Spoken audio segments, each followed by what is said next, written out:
Halo as a franchise has existed since the early 2000s, and throughout that time, many different Halo games have come out. And while there is sort of a general consensus about the different games, today we're going to go over my tier list for every single Halo game, specifically on the multiplayer side. We'll do the single player campaigns in a different video because I feel you need to kind of separate them with Halo, as I think that allows you to more accurately rank them, as there are a lot of intricacies to each of the different Halo games when it comes to ranking every single one of them. One thing to note, just to be straight up, I didn't really get into Halo until about 2007, a little bit before when Halo 3 came out. Halo 3 was really the first time I actually played Halo multiplayer online, and then I've obviously played the franchise since then, so some of my opinions of CE and Halo 2 are things that I've learned over time listening to videos and listening to other people that played those games, and also playing the games in MCC, which I understand is different than playing the original games, but that's just the experience I have, and I obviously can't change that. Another point, just to make it clear, these tier rankings are based off the original versions of the game and not the Master Chief Collection versions, as some of these games in the Master Chief Collection are not completely accurate to the original versions of the games due to a bunch of bugs in cases like Halo CE and Halo 2, or just due to increased frame rates and everything like that for some of the other games in the collection. Before we get into the video though, I do want to talk about today's video sponsor, CrossClip. CrossClip is a relatively new app and website created by the team at Streamlabs that allows you to easily convert your Twitch and YouTube clips into TikToks, Instagram Reels, YouTube Shorts,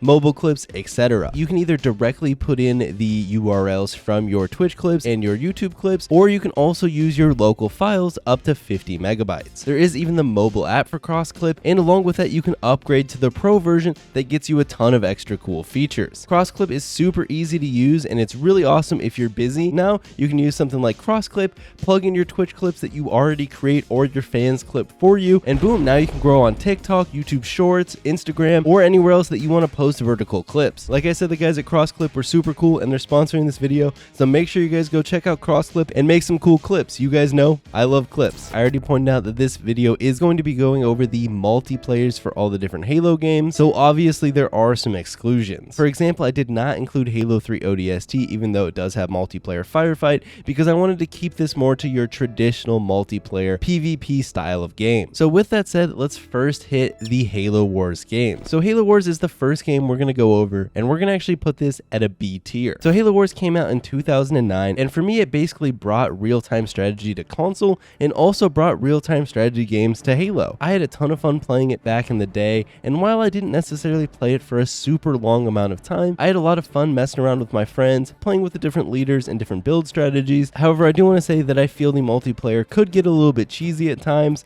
but that's honestly just a symptom of any RTS once you get to that higher level and people have figured out all the best strategies to win. Moving on, next we have Halo Wars 2, which came out in 2017, and we're actually going to put this one in the did not play category because honestly I've never played the multiplayer for Halo Wars 2. However, I imagine if I had played Halo Wars 2 multiplayer from what I've gathered online, it would have probably also ended up somewhere in the B tier. And now let's get into the main portion of this video, what everyone's been waiting for, and that is the core multiplayer shooters of the Halo franchise. So first, Halo CE that came out in 2001. We're going to put this one in an A tier. So for Halo CE, this basically brought arena shooters to console and to a degree revolutionized the way first-person shooters controlled on a console. It was extremely fun as a party game, and it even laid the foundation for competitive Halo. And even though it wasn't directly multiplayer related, it also spawned an all-time great web series in Red vs. Blue. Later on, even Halo CE came to PC and eventually got the custom edition,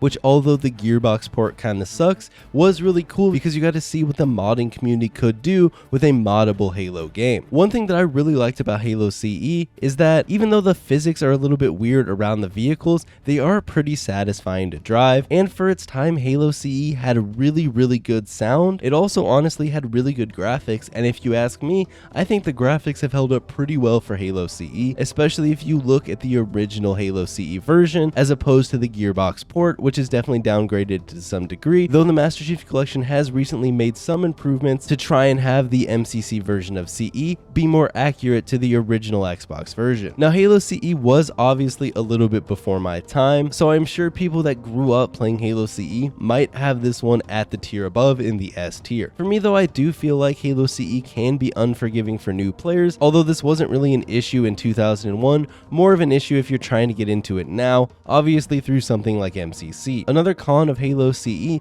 is that it did actually lack proper online play and was mostly played on LAN, or if you were savvy, you could do those system links online. I personally am not a huge fan of the mechanics in Halo CE, and in my opinion, I don't think it's aged that amazingly. The movement feels pretty clunky, and a lot of the other mechanics, in my opinion, just kind of feel a little bit old. For example, I talked a little bit about those vehicle physics earlier, and just the physics in general of Halo CE are definitely kind of funky. For example, if you're driving around a vehicle, if you barely touch someone, you're gonna splatter them. And also, one of the biggest cons of Halo CE is that it created the map Blood Gulch that I continue to have to play today, and that's a pretty big con against the game if you ask me. As a side note here, before we move on to Halo 2, MCC is very mechanically different than original Halo CE, so to actually experience Halo CE properly, you would really need to LAN Halo CE on original Xboxes, which is something that I haven't ever done. Moving on, next we have Halo 2, which came out in 2004, and we're gonna put this one at an A tier. Halo 2 basically revolutionized online gaming for consoles and completely led the charge of Xbox Live at the time. It had an extremely cool ranking system with the 1 to 50, and this was all the way back in 2004 when a lot of multiplayer games didn't even have proper matchmaking. Halo 2 was fantastic as a casual or a competitive game,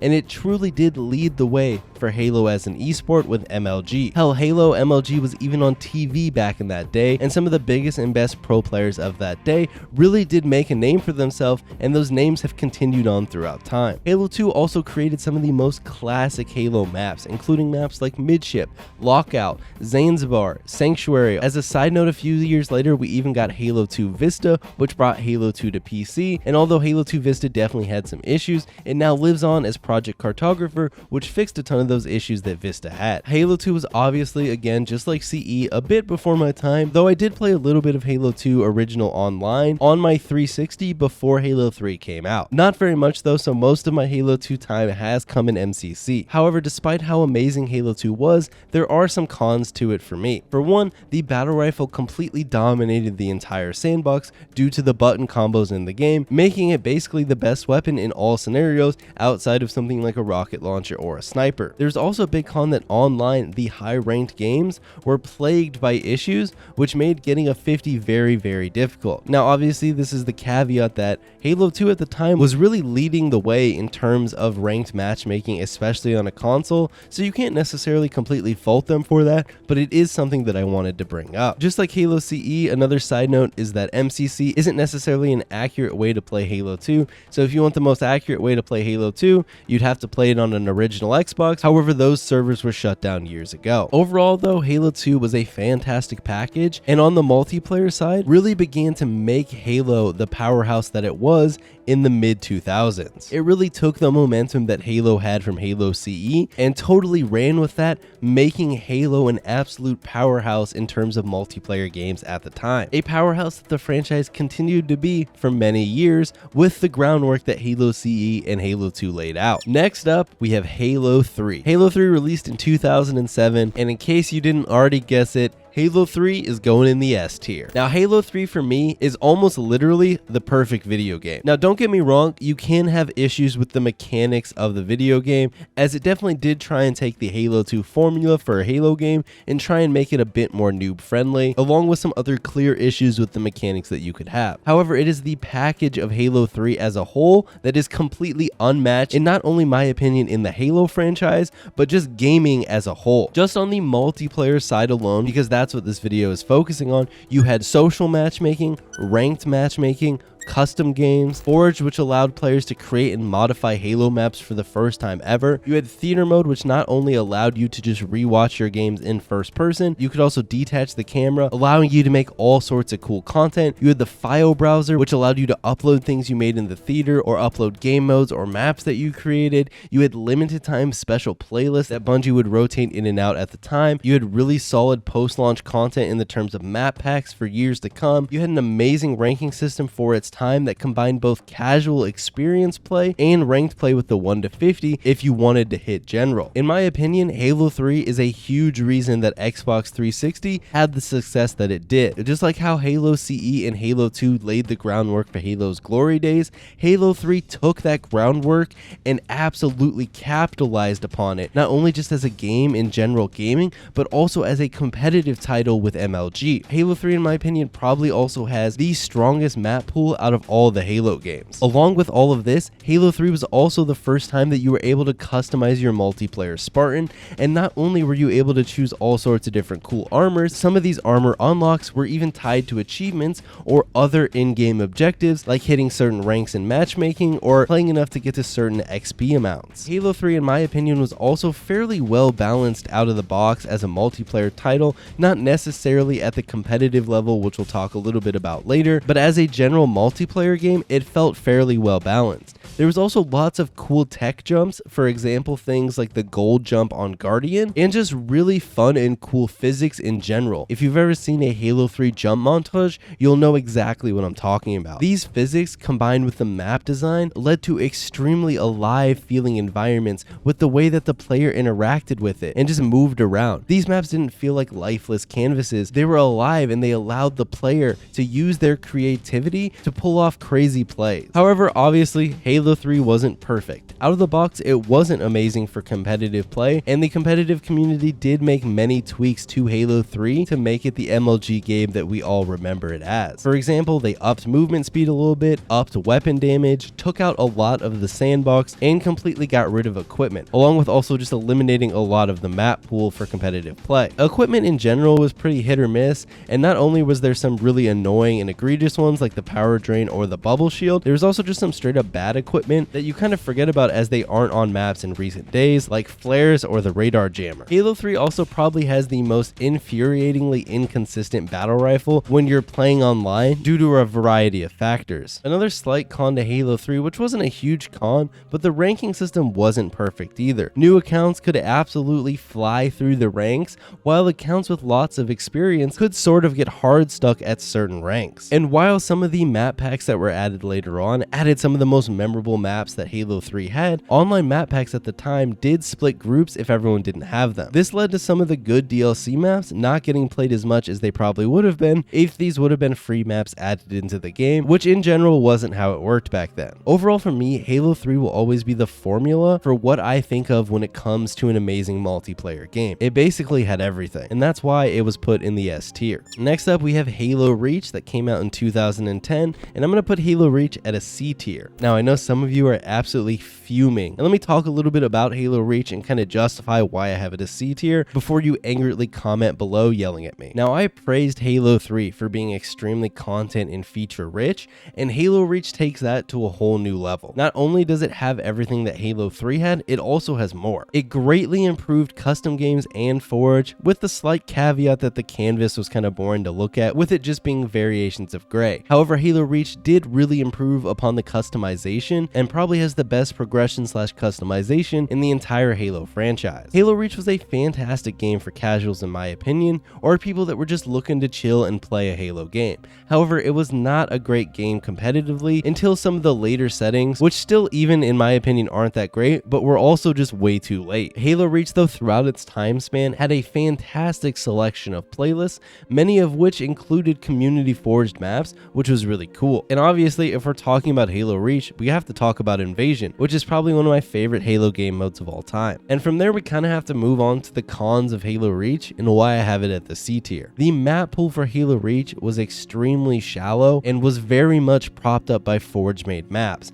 not only just at launch where Bungie included maps that were made in Forge, but also throughout Halo Reach's lifespan where lots of playlists had a ton or a heavy portion of the maps being Forge created maps instead of developer made maps. I also think that the DLC map packs that came out for Halo Reach were a lot weaker than the Halo 3 maps. Besides some of the DLC remakes that were added into Halo Reach, I think those are pretty good. Obviously, just like in Halo 3, the online map packs obviously split up groups if everyone didn't have them, but again, that was just a sign of the times. Now, in terms of Halo Reach specific mechanics that I think really hurt the game, we have to talk about the vanilla settings. Bloom, in my opinion, is one of the most atrocious ways to balance weapons, and it completely ruined the gunplay for a lot of the precision weapons in Halo Reach. This was later toned down a bit with the TU settings, but even then I cannot stand Bloom. Having RNG be able to decide who wins or who doesn't win a gunfight is not something that I'm ever gonna jive with. Now, obviously, without Bloom, things like the DMR and the needle rifle are way too strong, but that's just one of the main problems with Halo Reach. The core weapon balance is just flawed, and it feels like Bloom is kind of there as a band-aid fix,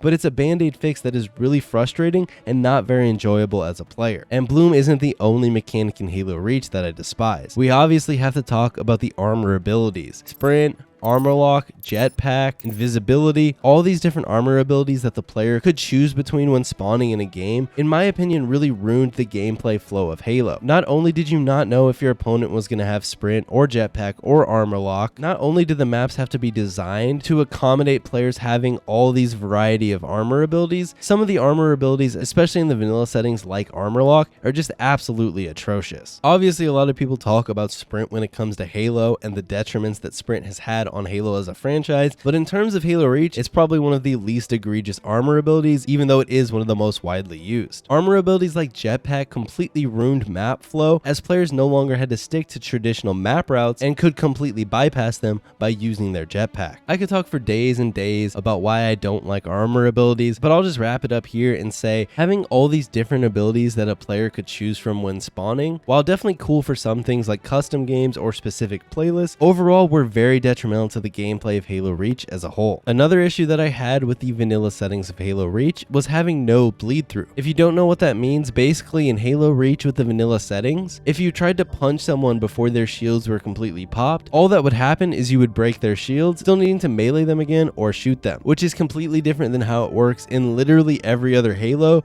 where if they're low enough on shields, you can finish them off with a melee. This not only raised the time to kill a little bit in Halo, it was also just really awkward and not fun to play with. Bleed through was added back in Halo Reach with the TU settings and also the MLG settings. Overall, also, while I think the DMR is a cool weapon in theory, I think the way that Halo Reach handled it just wasn't very good. Like we talked about earlier, it just basically is unsatisfying to use in all scenarios. In vanilla settings, it's unsatisfying to use because of Bloom. TU is kind of the same to a less degree. However, in the no Bloom settings, the DMR is an absolute laser. So there's no settings in Halo Reach where I really enjoy how the DMR feels. We also have to talk about how Halo Reach completely killed competitive Halo. While eventually the competitive community was able to use the no bloom, no sprint settings that you'd be familiar with if you played MLG back in the day, for a long time those did not exist for competitive Halo, and if you go watch Halo Reach competitive footage from the early days before MLG completely left, you can see there's things like bloom and all the armor abilities there, which really just did not lend well to a competitive game. In my opinion, you could clearly see that with Halo Reach,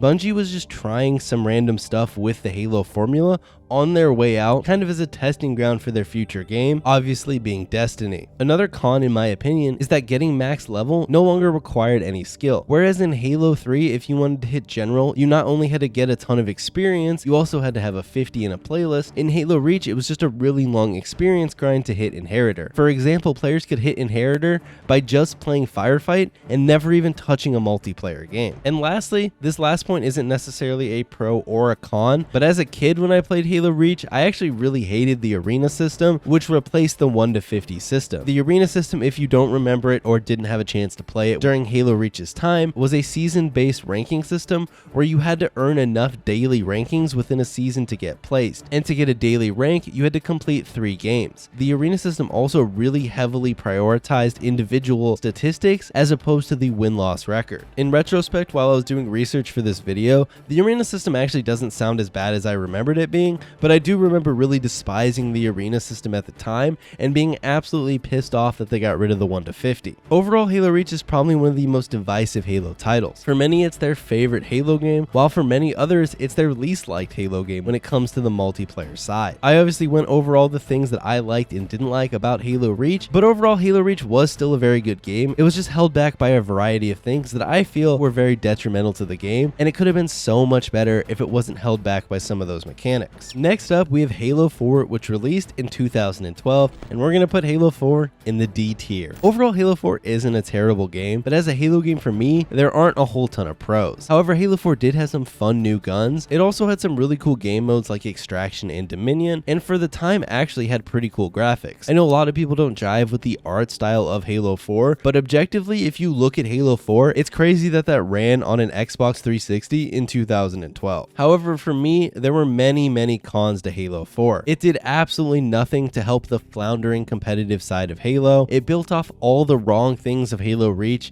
like the loadout system and the armor abilities, and despite probably having a better forge than Halo Reach, never fostered the community around custom games that Halo Reach and Halo 3 had. And you can even see that today in MCC, where even though objectively Halo 4 has a stronger forge, most of the custom games that are played, even before the custom game browser was a thing, were Halo Reach and Halo 3. Halo 4 is also another title that I think has a relatively poor map pool. There's also some really questionable sound design in Halo 4. For example, the battle rifle, I don't even know what they were going for with that one. It sounds absolutely terrible. Halo 4 overall was just too casual of a Halo game. There was no ranked mode at all, and you could tell that a lot of the weapon sandbox was built with more casual play in mind, as many of the guns were relatively easy to use. There was also little things that I disliked with Halo 4. For example, the auto objective pickup and being unable to drop the flag once you picked it up absolutely infuriate me to this day. Things like grenade hit markers just don't have a place in Halo, even though they are returning in Halo Infinite for social gameplay. And then I always thought it was a bummer that Halo 4 had no UNSC flying vehicle. Overall, is Halo 4 an objectively terrible game? No, obviously not. It has a lot of merits and definitely has fans that enjoy Halo 4. But for me, my biggest issue with Halo 4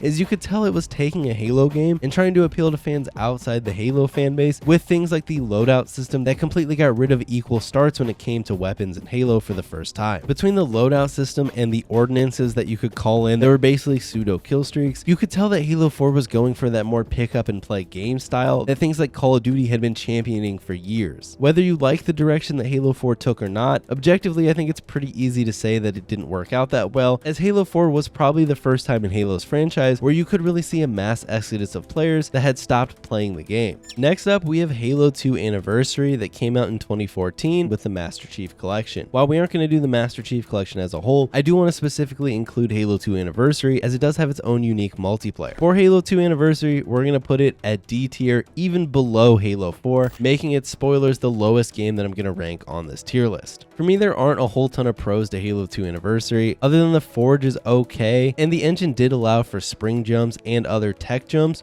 which did bring a higher skill ceiling to the movement. Halo 2 Anniversary was also 343's attempt at the revival of professional Halo with the introduction of the HCS, which while I would say wasn't amazingly successful, did bring tier 1 orgs back into Halo and allowed many players to get salaries and compete again, which is something that they weren't able to do in Halo 4. You could also make the argument that Halo 2 Anniversary looks good. However, while objectively I think it's kind of pretty, the visibility in the game is absolutely terrible for me, and the game always to me just seemed like it had really bad contrast between the dark portions on maps and the more brighter portions. However, Halo 2 Anniversary had very little content at launch. It had 6 maps at launch, with eventually one more coming later on. It also literally didn't work. While this was an MCC-wide issue, it definitely is a knock against Halo 2 Anniversary. I also find the weapons and the sandbox in Halo 2 Anniversary just overly easy to use. As you can tell, they were definitely created with the mechanics of Halo 4 in mind, but now with Halo 2 Anniversary's slower gameplay and slower mechanics, you can really feel how easy to use something like the battle rifle is. Halo 2 Anniversary also brings back grenade hit markers, which I absolutely hate, and it didn't remake midship, and I'm just mad about that. Really, overall, Halo 2 Anniversary story just feels like Halo 4 with mechanics removed and some skins slapped on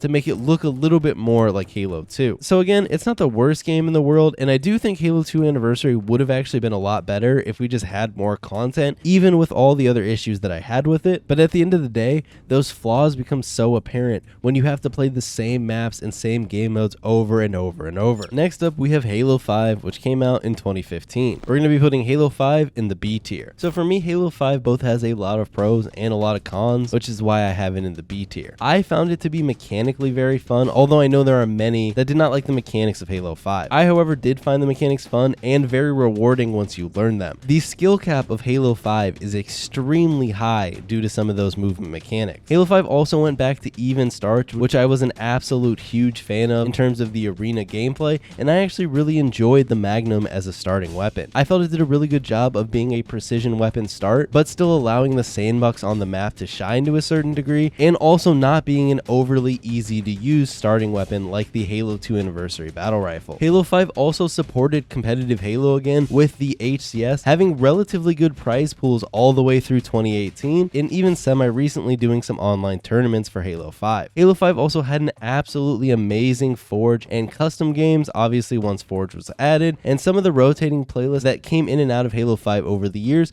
were pretty fun, like Mythic Arena. Halo 5 also brought proper ranked play back, and to a degree modernized the ranking system with the bronze to champion ranking system. Although we did only have ranked at launch, and the seasons were way too short at launch, only being about a month long. Eventually too, as players began to dwindle, honestly pretty early on, matches could become kind of uneven at higher ranks, where it wouldn't be uncommon to see diamonds facing off against lower Onyx players, or even in some cases diamond players, depending on the playlist. Another thing that I liked about Halo 5, although obviously I know a lot of people didn't like, was Breakout. I thought it was a really cool attempt as a round-based mode in Halo, and although it wasn't perfect by any means, it's something that I hope that they try to build upon in Halo Infinite. However, Halo 5 again had a pretty weak map pool, and a lot of the maps that were added post-launch were honestly pretty bad. There was also really poor weapon balancing at launch, where things like the automatic rifles were way too strong and way too abundant on the map. The map remix system too was a terrible way to fill out the map pool, as it led to maps feeling kind of samey instead of having totally unique maps. Also, we can't talk about Halo 5 without talking about the abundance of missing content at launch. We're missing Forge, social matchmaking, big team battle, infection, assault, oddball, and many other features. I've done an entire video about Halo 5's missing features at launch, so if you want to check that out, I'll put it in the description. When Halo 5 came out, the only way to play Halo 5 was to play ranked or to play Warzone, which in my opinion is an absolutely huge con for the game. I feel like the game tried to be hyper competitive focused on the arena side, while also trying to encourage more casual play with something like Warzone, but in my opinion it sort of just failed at both. It had bad HCS or competitive settings for years, and honestly probably didn't even get those right until HCS was kind of dwindling down for Halo 5. The mechanics of Halo 5 just also don't play overly well for competitive play, as there is that really high skill cap with the movement mechanics.